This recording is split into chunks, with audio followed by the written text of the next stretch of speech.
नमस्कार। DElEd second year वर्ष 2020-21 course 5 ब हिंदी सेकंड चैप्टर हिंदी पाठ्यपुस्तक एवं शिक्षक संदर्शिका। संदर्शिका माने टीचर्स एडिशन, टीचर्स गाइडलाइन। इकाई का प्रारूप मतलब पाठનું आयोजन, पाठनी रूपरेखा। 2.1 प्रस्तावना। 2.2 उद्देश्य एवं अध्ययन निष्पत्तियाँ। 2.3 विषय वस्तु। 2.3.1 हिंदी पाठ्यपुस्तक की विशेषताएं। अ हिंदी कक्षा 5 पाठ्यपुस्तक की विशेषताएं। ब हिंदी कक्षा 6 पाठ्यपुस्तक की विशेषताएं। क हिंदी कक्षा 7 पाठ्यपुस्तक की विशेषताएं और ड हिंदी कक्षा 8 पाठ्यपुस्तक की विशेषताएं। 2.3.2 हिंदी कक्षा 5 से 8 शिक्षक संदर्शिकाओं की विशेषताएं। 2.4 इकाई का सारांश। 2.5 समझ जांचने वाले प्रश्न। 2.6 संदर्भ साहित्य और 2.7 प्रायोगिक कार्य। भाषा शिक्षण का प्रमुख उद्देश्य भाषा कौशलों का विकास करना एवं अध्येता को मूल्यनिष्ठ बनाना है। हमने आगे भी देखा है कि पाठ्यपुस्तक का आंतरिक स्वरूप होता है, उसके दो पहलू होते हैं, उसमें से एक आंतरिक स्वरूप और दूसरा है बाह्य स्वरूप। आंतरिक स्वरूप में क्या है? तो आंतरिक स्वरूप में उसकी विषय वस्तु की क्रमिकता है, वैविध्यपूर्ण इकाइयाँ हैं, उसकी भाषा शैली और मूल्यों को उजागर करने वाली कृतियाँ। अन्य विषयों से अनुबंध, भाषा विकास के संदर्भ में इकाई एवं अध्ययन निष्पत्तियों के आनुषंगिक अभ्यास, स्वाध्याय, प्रवृत्तियाँ और उनका उल्लेख एवं पूरक अध्ययन की सामग्री आदि का समावेश आंतरिक स्वरूप में होता है। तो बाह्य स्वरूप में पाठ्यपुस्तक के आवरण, उसका कागज़, उसकी छपाई, अक्षरों का कद, आकार एवं कद, सजावट, पृष्ठ की संख्या, सिलाई, कीमत आदि का समावेश होता है। शिक्षक संदर्शिका का निर्माण भी, उसके भी दो पहलू है, उसमें भी बाह्य और आंतरिक स्वरूप है। शिक्षक संदर्शिका के बाह्य स्वरूप में पाठ्यपुस्तक के बाह्य स्वरूप में निर्देशित बातों का समावेश होता है, जबकि आंतरिक स्वरूप हर एक इकाई में समाविष्ट विषय वस्तु के माध्यम से कौन कौन से उद्देश्य, अध्ययन निष्पत्तियाँ एवं मूल्य छात्रों में डेवलप करने हैं, उनका उल्लेख होता है।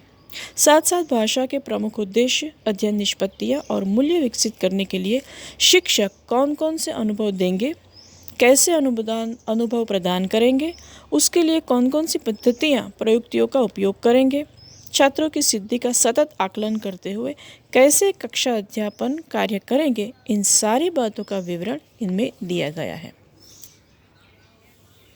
2.2 उद्देश्य एवं अध्ययन निष्पत्तियाँ। ऑब्जेक्टिव्स। उद्देश्य, प्रशिक्षणार्थी हिंदी पाठ्यपुस्तक के आंतरिक एवं बाह्य स्वरूप की विशेषताओं को समझेंगे। हिंदी शिक्षक संदर्शिका के आंतरिक एवं बाह्य स्वरूप की विशेषताओं को समझेंगे। अध्ययन निष्पत्तियाँ यानी कि लर्निंग आउटकम्स। प्रशिक्षणार्थी हिंदी कक्षा में 5 से 8 के पाठ्यपुस्तकों के आंतरिक एवं बाह्य स्वरूपों में समाविष्ट लक्षणों को समझ सकेंगे।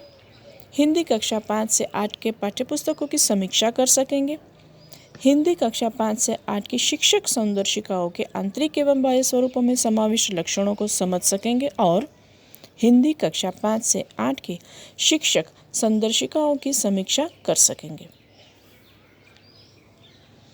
आप इस स्लाइड में देख रहे हैं हिंदी कक्षा 5, उसका पाठ्यपुस्तक। हिंदी कक्षा 5 के पाठ्यपुस्तक की विशेषताएं आपको बाह्य स्वरूप में भी देखनी है और आंतरिक स्वरूप में भी देखनी है। जैसे आगे हमने बात की तो इसका मुख पृष्ठ चित्र कैसा है? इस चित्र में उड़ती हुई तितलियाँ दिखाई दी गई है। अंतिम पृष्ठ पर राष्ट्रगान, वंदे मातरम और तिरंगा लहराया दिखाया गया है। मुख पृष्ठ और अंतिम पृष्ठ के इनर पेज में क्रमशः खेल खेल, सांप सीढ़ी रमत, जल ही जीवन के प्रेरक चित्र है, जो विद्यार्थी केंद्रीय शिक्षा और मूल्यों को विकसित करने वाले प्रेरणा देते हैं।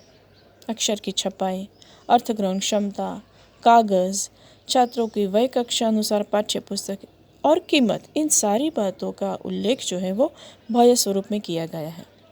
आंतरिक स्वरूप देखा जाए तो हिंदी के प्रमुख उद्देश्य एवं इनमें समाविष्ट अध्ययन निष्पत्तियों का छात्रों में विकास हो, इन बातों का ध्यान में रखकर पाठ्यपुस्तक निर्माण की गई है। सरल से कठिन की और छात्रों की कक्षा का ये जो शैक्षिक सूत्र है उसको ध्यान में रखकर विषय वस्तु का निरूपण करने का प्रयास किया गया है। इस पुस्तक में चित्रपाठ, कविता एवं चुटकुले, एकांकी, चित्र कहानी, निबंध, जीवन प्रसंग, पहेलियाँ आधारित रचनाएं हैं। आप पाठ्यपुस्तक देखेंगे तो आपको समझ में आएगा कि भाषा रटने से नहीं बल्कि उसका समझदार बन के उसको समझकर उसका उपयोग करने से आत्मसात होती है। इस सिद्धांत के अनुसार अभ्यास शीर्षक अंतर्गत भिन्न भिन्न प्रकार के प्रश्न दिए गए हैं। स्वाध्याय शीर्षक के अंतर्गत निर्देशित प्रश्नों में वैविध्य है। भाषा सज्जता शीर्षक के अंतर्गत व्याकरण है। इकाई के अंत में योग्यता विस्तार दिया गया है। कुल मिलाकर 16 इकाइयाँ हैं। हर 4 इकाइयों के बाद पुनरावर्तन शीर्षक के रूप में प्रश्न सामग्री रखी गई है। साल भर में ली जाने वाली मौखिक, क्रियात्मक और लिखित कसौटियों के नमूने भी दिए गए हैं, जिससे शिक्षकों को मूल्यांकन करने में सहायता और मार्गदर्शन मिलेगा। इसके बाद मुझे जो बात करनी है वो शिक्षक सौंदर्शिका के बारे में बात करनी है, जो आप स्लाइड में देख रहे हैं। कक्षा 5 के शिक्षक सौंदर्शिका का ये चित्र है। इसके अंतर्गत इसमें शिक्षक सौंदर्शिका के संबंध में बात की गई है।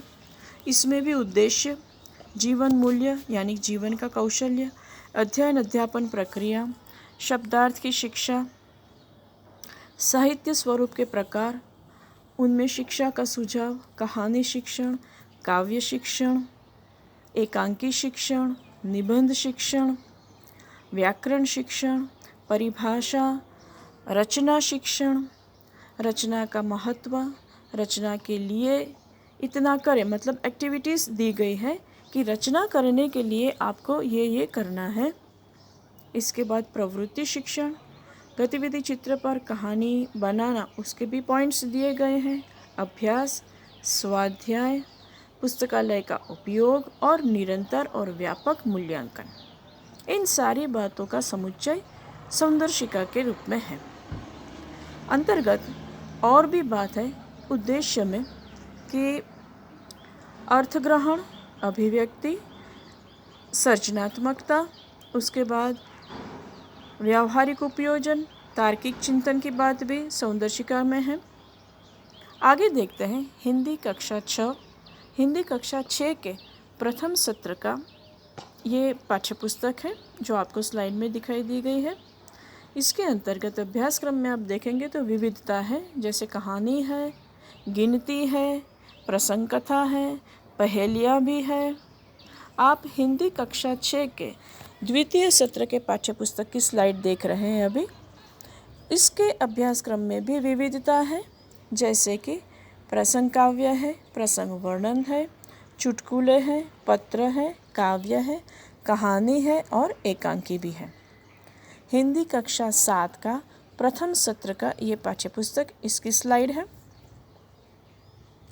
इसके अभ्यासक्रम में भी कहानी है, निबंध है, जीवनी है, पहेलियाँ हैं और दोहे भी हैं।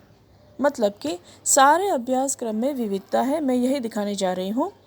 हिंदी कक्षा 7 के द्वितीय सत्र के पाठ्यपुस्तक की ये स्लाइड है।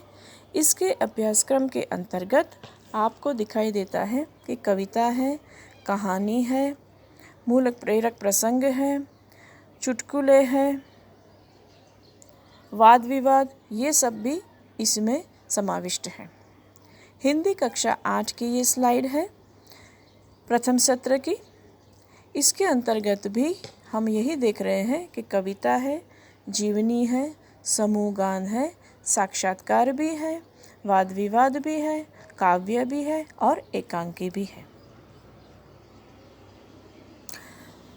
बहरहाल एक उदाहरण के तौर पे हम देखते हैं कि भाई 5वीं कक्षा की जो पाठ्यपुस्तक है उसमें 14वां जो यूनिट है, जो इकाई है, वो है कि भाई हम भारत की शान है। यह एक काव्य है। तो पाठ्यपुस्तक में इसकी जो प्रस्तुति है वो इस तरह की है।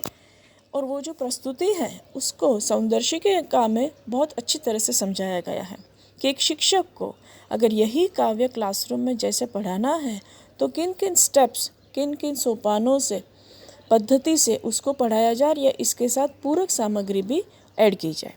हम भारत की शान है, ये एक काव्य है। इस काव्य के गान के साथ साथ कवि इकबाल का भी फेमस, बहुत ही प्रसिद्ध एक गीत है, सारे जहाँ से अच्छा हिंदुस्तां हमारा, हम बुलबुलें हैं इसकी ये गुलसिता हमारा। ये अनुबंध में इसके साथ जोड़ सकते हैं। स्वाध्याय अगर आप देखें तो इस स्लाइड में प्रसिद्ध, जीवित और मृतपाय कुछ प्रसिद्ध व्यक्तियों की तस्वीरें हैं। ये तस्वीर के जरिए आपको, छात्रों को बताना है कि आपको ये जो तस्वीरें हैं इन लोगों के बारे में आपको माहिती संपदा करनी है। आप भी कोशिश कर सकते हैं, आप भी बता सकते हैं कि भाई तस्वीर में अमिताभ बच्चन के बारे में है, लता मंगेशकर के बारे में है, मदर टेरेसा के बारे में है, विक्रम साराभाई के बारे में बताया गया है, डॉक्टर APJ कलाम के बारे में बताया गया है, कल्पना चावला के बारे में भी है, सुनीता विलियम्स के बारे में है, PT उषा के बारे में है, सचिन तेंदुलकर के बारे में है और साइना नेहवाल के बारे में है। पाठ्यपुस्तक का आंतरिक स्वरूप, पाठ्यपुस्तक का बाह्य स्वरूप और संदर्शिका, इन सभी बातों के लिए हमने बात ये इसमें की है। Thank you very much. उम्मीद रखती हूँ कि आपको